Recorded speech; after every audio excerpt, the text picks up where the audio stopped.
السلام علیکم ورحمۃ اللہ وبرکاتہ۔ رمضان المبارک کے دنوں کے وظیفے۔ دوسرا روزہ بعد نماز فجر پنجم کلمہ 70 مرتبہ پڑھیں۔ استغفر اللہ ربی من کل ذنب اذنبته عمدا او خطأ سرا او علانیة واتوب الیہ من الذنب الذی اعلم ومن الذنب الذی لا اعلم انک انت علام الغیوب وستار العیوب وغفار الذنوب ولا حول ولا قوة الا باللہ العلی العظیم۔ بعد نماز ظہر سورہ فاتحہ الحمدللہ رب العالمین 40 مرتبہ پڑھیں۔ بعد نماز عصر درود ابراہیمی 25 مرتبہ پڑھیں۔ اللہم صلی علی محمد وعلی آل محمد کما صلیت علی ابراہیم وعلی آل ابراہیم انک حمید مجید۔ اللہم بارک علی محمد وعلی آل محمد کما بارکت علی ابراہیم وعلی آل ابراہیم انک حمید مجید۔ بعد نماز مغرب اللہ کا پیارا نام یا وہاب 133 مرتبہ پڑھیں۔ بعد نماز عشاء صلاۃ و تسبیح کی 4 رکعت نفل نماز پڑھیں۔ یہ ہے سبحان اللہ والحمدللہ ولا الہ الا اللہ واللہ اکبر۔ طریقہ یہ ہے 4 رکعت صلاۃ و تسبیح کی نیت کیجئے اور اس طرح پڑھیں۔ پہلی رکعت میں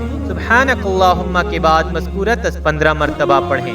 فاتحہ اور سورت کے بعد 10 مرتبہ پڑھیں۔ رکوع میں تسبیحات کے بعد 10 مرتبہ پڑھیں۔ رکوع سے اٹھ کر تسبیح اور تحمید کے بعد قوما میں 10 مرتبہ پڑھیں۔ پہلے سجدے میں تسبیحات کے بعد 10 مرتبہ پڑھیں۔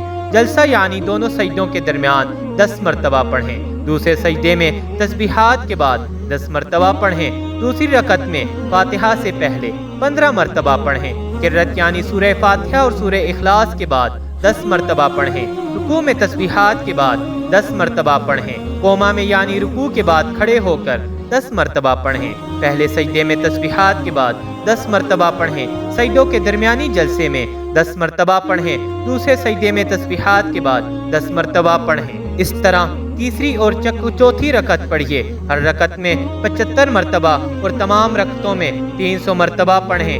اگر کسی جگہ تسبیح پڑھنا بھول جائیں تو اس سے اگلے رکن میں گنتی پوری کر لیں۔ حضور صلی اللہ علیہ وسلم نے یہ تسبیح اپنے چچا حضرت عباس رضی اللہ عنہ کو سکھلائی۔ اللہ پاک ہمیں رمضان المبارک کے انوار و برکات نصیب فرمائے اور صحیح معنوں میں عبادت کرنے کی توفیق عطا فرمائے۔ آمین یا رب العالمین۔